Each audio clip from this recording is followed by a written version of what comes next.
right, let's talk about Josh. Oh, the Rams. Well, he had by far the best playoff game of any quarterback. And it was a game in which Jacksonville took away the run. James Cook averaged 3.1 yards per carry. They basically shut that down. I thought the game came down to miscues by Jacksonville. You had 2 turnovers from Trevor Lawrence that cost them. One at the end of the game that was just great coverage from Tre'Davious White, and Cole Bishop came up with the interception. Before the half, Cam Little misses a field goal.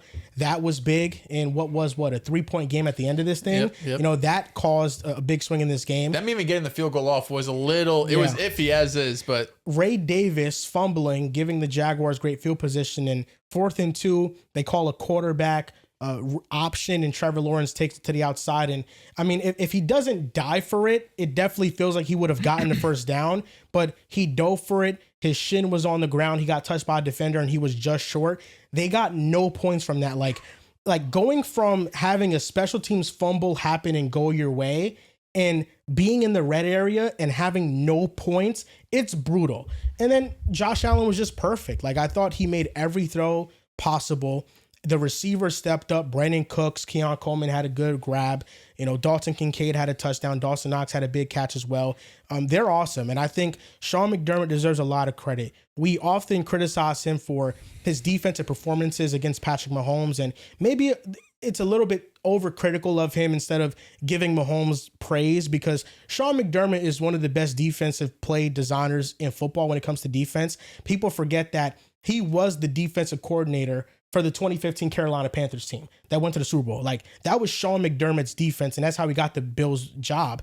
And he's been able to scheme up against almost anybody outside of Patrick Mahomes. He's just been able to figure it out. But you saw just how much that fooled Trevor Lawrence and the Jaguars offense.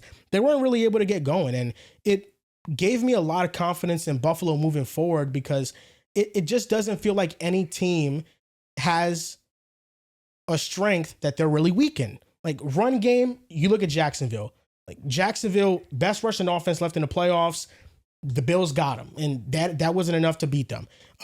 The Broncos, they have an elite defense, so that's going to be a different challenge for Buffalo. But their offense, like, if they can stop the Broncos' offense, like, you have them in drop back situations, you're able to disguise coverages. It'll be difficult. Buffalo can run the ball against you guys. Sure.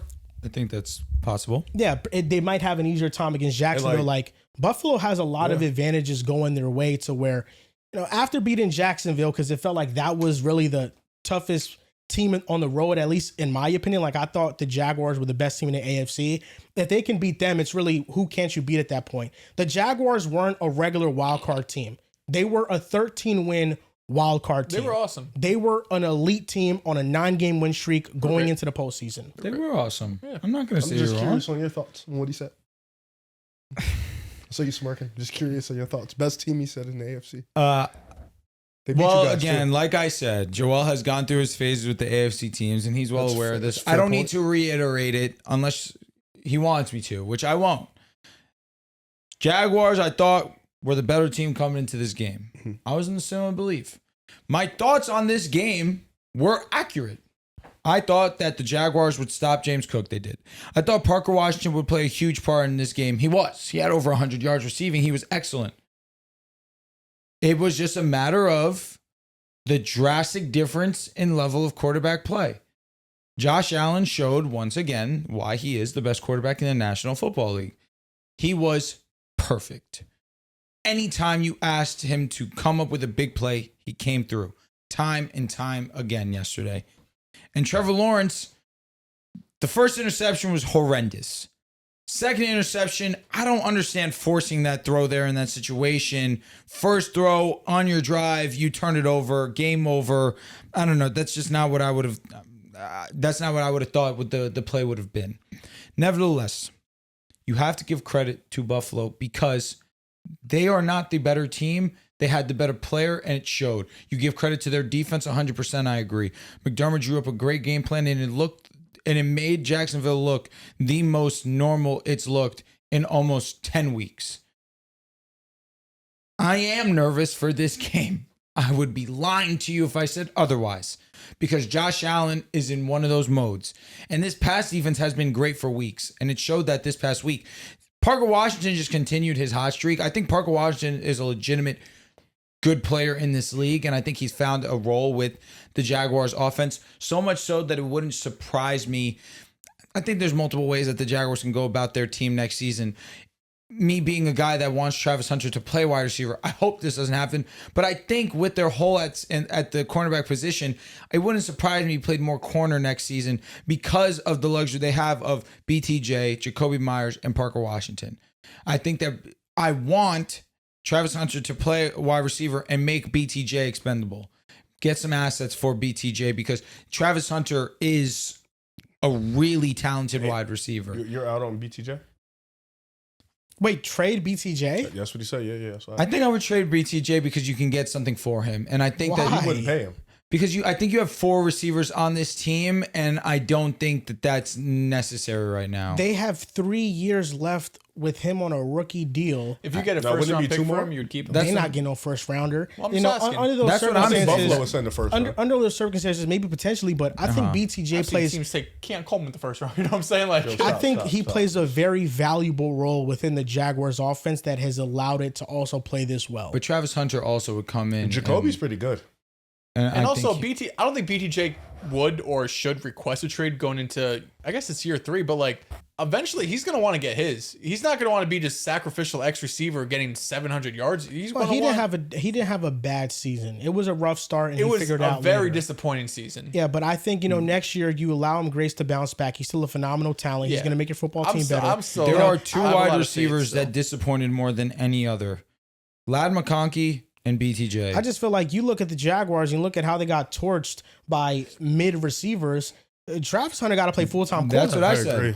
And that's what I was saying. I think that that's what will happen. But what I want as a guy who wants to see Travis Hunter play wide receiver is that I think what will happen is exactly what you just said. 14 games, 700 yards, 2 TDs. No, he was mid. Disappointing. He was mid. Fresh off a 1,400 yards. Nevertheless, to wrap up and put a bow on this, the Bills deserve nothing but praise. I've shit on them, and I still don't think that they're this overwhelmingly talented, great team. Yeah. I don't believe that. I do believe the Broncos will beat them. Yeah. It will be a task. We will by no means walk by this game, and I'll be not sweating whatsoever. I'd be lying to you if I said that. Josh Allen, simply way too good to get embarrassed. Josh Allen is simply way too good to not make this a dogfight. He's going to come into Mile High, and he's going to play his game. It's going to be a great one. But the Bills, I've talked a lot of shit on them. I'm nervous. Straight up, I'm scared. I don't know, man. I don't feel like I can, after they beat the Jaguars, how they beat them, diminish the team around Josh Allen because they all played really well. agree with you. Yeah, Like they played great. I That's don't, why I'm being real. They're Like, a Sometimes good you can team, just play man. out of body, man. like I don't view this as like Josh Allen underwhelming team because now like the defense, you really don't have to worry about a rush offense moving forward. Like the secondary, they're gonna have a great matchup against anybody going forward. Who would you rather cover, the Jaguars receivers or the Broncos receivers? Parker Washington had himself a game. Yeah, he did. It's like, the Bills are going to go up against a worse receiving room I than hear they what you're did saying. this past weekend. Yeah. I think Sean McDermott, he's gotten smoked by Mahomes in the past. I feel like if the Bills go to the Super Bowl, it's not only going to be a testament to Josh Allen, but I feel like it's going to be a testament to Sean McDermott finally rising to the occasion and calling his side of the ball at a high level. You want to go? God, thanks, Brody. I do think that, it does feel like they're playing for their job. Yes. Especially Sean McDermott, especially a lot of those guys who are much older in a sense. And I get sometimes when a team goes into a playoff game and they outperform the expectations, you could look at it and be like, all right, well, maybe they aren't as bad as what you thought. Yeah. I think that's what it was for the Jacksonville Jaguars. I think 2 things can be true. I think that offense is still Trevor Lawrence ascension away from really being elite. I also think the defense, like, I can sit here and say the secondary is not good. I can also sit there and say Josh Allen just made some throws. Like, he just... The throw to Brandon Cooks in the fourth quarter. the throw to... I think it was Shakir. Was it Shakur? The throw on the outside, it was like right in the outside, first down. He threw it on the sideline. It was like to the left. Damn near almost hit the floor. I forgot who it was that caught it, but just... out the numbers, like his play outside the numbers was awesome. And I think sometimes you just get dotted up by an all-time great. I think the Jaguars, they played a good game.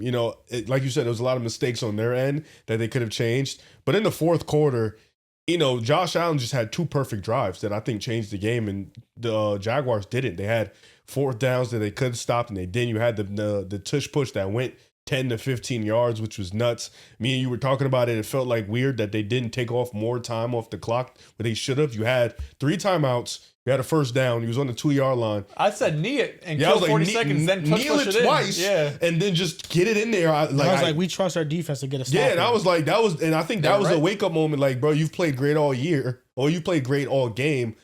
Get this stop right now, and then on the first play, you get a stop. I thought that was dope. This team is just, you had Shavers make a big play. Keon Coleman got into the game, make a big play. So sometimes you're just playing with that different level of confidence. And I think that's what Buffalo's playing with, that sense of underdog mentality where they're a 6 seed. They are a 6. Yes, they're a 6 seed. So, they're playing from that underdog mentality in the sense of people have a lot of expectations on us. We have kind of underperformed to our standards in the regular season. And yeah, they won 12 games, but it still felt like for most of the year, they underperformed. And they went into that game and, they just play hard on both sides. And I think going into the Denver game, it's going to be interesting because I'm still weary of their pass rush. I think Ed Oliver, Greg Rousseau, they're getting a couple guys back this week. I believe Palmer's coming back, and I forgot who else is coming back. So I think that's huge. And I think, like you mentioned, we talked about the Denver Broncos. They'll be able to run the ball a little bit on them, hopefully. And their wide receivers aren't they're solid, but they're nothing crazy where the pass defense should be worried. I think it's really just against how are you going to look, because they do have PS2. But in a game where you don't have a number one, I don't think who's PS2 going to really have to guard. I think they'll be able to. Brandon Cooks, what what the fuck? Yeah, I think it's going to be able to way where Josh can just be able to spread the sugar, spread the love, dink and dunk. Attack who he needs to attack, work on the run game, get Kincaid involved. He had the one play where they came out the bootleg and hit Dawson Knox in a clutch in the fourth quarter, coming through the middle in a clutch play. I think Buffalo's just playing with super confidence. And if they could beat Denver, you're looking at it like, win the bowl. Yeah, I mean, at that point, if you beat Denver, you're going to be playing the winner of New England, Houston. And either whoever you end up winning, wherever end up playing, are going to have much bigger holes than Denver or I'd rather play New England from Buffalo. But what you're saying, though, is the Broncos having an elite corner matters less against Buffalo because there's no strength in numbers. Yeah, there's no game plan for Buffalo where number ones get they get redundant when you don't have, you know what I'm saying? It's like, who is Surtain going to shadow Shakir all game? On paper, Jacksonville was Buffalo's toughest matchup because they had the number one rushing defense coming into this, and you guys struggled to stop the run. And they could run the ball too. Exactly, on both sides, you struggled to stop the run. I felt like Jacksonville didn't run the ball enough. Yeah. I feel like they should have ran the ball more. I thought, first of all, hate watch. Fucking Josh Allen was perfect. You're an idiot. I got next week, buddy. I got every week. No, but I mean, Josh Allen was perfect. Completed over 80% of his passes. I think it was like I said, the throw in the fourth quarter. Brandon Cooks up the seam, just beautiful kind of moon ball right in between the safe. It was. I didn't even know he was open. I don't know. It was perfect. It was that Broncos' first game of the divisional playoffs. 4:30 Saturday. Yeah, I'm excited. That's gonna be a great game. On paper, it's an easier matchup, I think, for Buffalo, and just in terms of the defense they're playing, because I was looking at Buffalo saying that what's really been great for them has been this rushing attack, and it's been James Cook. And you've been able to, or I should say, Jacksonville's been shutting down everybody. They allowed less than 90 rushing yards per game. So if you don't have James Cook going, of course Josh is Josh, but James Cook just led the league in rushing yards. You have to trust the other guys. Of course, Denver gives you different issues, right? Like they have number one pass rush. I think the secondary is a little bit better. Just to go back to your bread and butter, that's running the ball. But exactly, you should have more success running the ball against them. Like I don't think James Cook can get held to 40-something yards against Denver once this week. Once again, overdogs. Overdogs. I like that overdog thing. And just on paper, Jacksonville's offense had been player better than Denver's offense up until this point, right? So that's why I'd rather them play New England though. Buffalo, you're saying? Yeah. Houston, two of Josh's worst games are against Houston. That's both of them are against Houston. No, like real life stinkers. No, real life stinkers. The first game was in Houston 2 years ago. Yeah, I think he completed one of the worst games of his career. Like this year it was one of his worst games again. So it's like those are his two, and then he'll be on the road again going into Houston. Like you would rather play New England. That's one thing. Josh could really make his legacy nuts after this. Oh yeah, for sure. On the road, every single playoff game. It seems really Mahomie-ish. Yeah, I mean, the last person to do it was Mahomes in this fashion. Except it would be 3 versus 2. Yeah, because he had Miami, right? But Mahomes did do it against Allen and then Lamar. I mean, he did against Tua. So to be fair, we're the the underdog in the game, not them. yes, so. you are. And then they beat the Niners in a bowl. Which There's no respect. You got to for beat us. the It's Rams. sad. It's like 1 point, Rams, 1.5. You know, if Josh Allen wins this year, he'd be a top 10 quarterback all time standard. He already is in my Really, eyes. He's better than There's Brett really no Favre. doubt about it. But People are calling me every name in the book for saying that CJ Stroud is the most overrated quarterback in the league. I seen that, He's and I overtaken almost me, bro. grabbed you. It's overtaking me. In a good way or bad way? No, in a bad way. I almost killed you, bro. Oh, wow. But I'm looking at these numbers because I feel like for whatever reason, Overrated. I think Jared Goff is the most overrated quarterback in the NFL. I'm glad that we're coming to this grand conclusion. Jared Goff's fucking average. Yeah, But continue. for whatever reason on this podcast, we've had, I guess one guy has pushed back against Josh Allen being an all-time playoff performer. Who said that? You. Idiot. Just Dummy. going through his updated numbers, Stupid. Josh Allen in the postseason, This guy's he's Kevin Durant, man. 35. What is Lamar? What the fuck is Lamar? Joel Embiid? James Harden? Worse. We're not talking about Tracy Lamar. Why do McGrady? you always bring up Lamar? I don't know. It's just the easiest Tracy way to hurt you. McGrady. All Oh I my- said was Josh is Kevin Durant. It's just the easiest way And to what's hurt Kevin you. Durant? He's not legendary. I have no comment. Josh Allen's updated playoff numbers: 35 total touchdowns, Mickey Mouse. so 5 interceptions, What about fumbles? 102.5 passer rating. He actually hasn't lost a fumble. Fuck. Yeah, he hasn't lost a I fumble. was just guessing. And he passed the wild card because he's nicknamed the wild card merchant because he gets all his stats in the wild card, they say. Passed the wild card round, 15 total touchdowns, and 1 interception. Mickey Mouse. He just doesn't try. Josh Allen, it doesn't matter where or when he performs in the playoffs. And that's the biggest advantage Buffalo has for them is that he is the best player left in the postseason. And this would be an excellent opportunity for him to cement himself and for Buffalo to cement themselves as a team. I mean, this is a team that's been through a lot of heartbreak, losing 4 straight Super Bowls. They've been knocking on the door. Them with Kansas City and Baltimore, it feels like every year they are contenders. And they outlasted Kansas City and Baltimore by making the playoffs this year while Literally those just two making the teams didn't. playoffs, yeah. You know, the Chiefs were able to win championships, but, you know, the point still stands is that Buffalo year in and year out has been consistently great. And it feels like at some point they probably have to get over the hump. And this year, it would be a great year with, it feels like a wide open AFC. The Josh Allen never winning a road playoff game is hilarious because his only road playoff game is in Kansas City. Oh, really? Yeah. Literally? Before yesterday, obviously.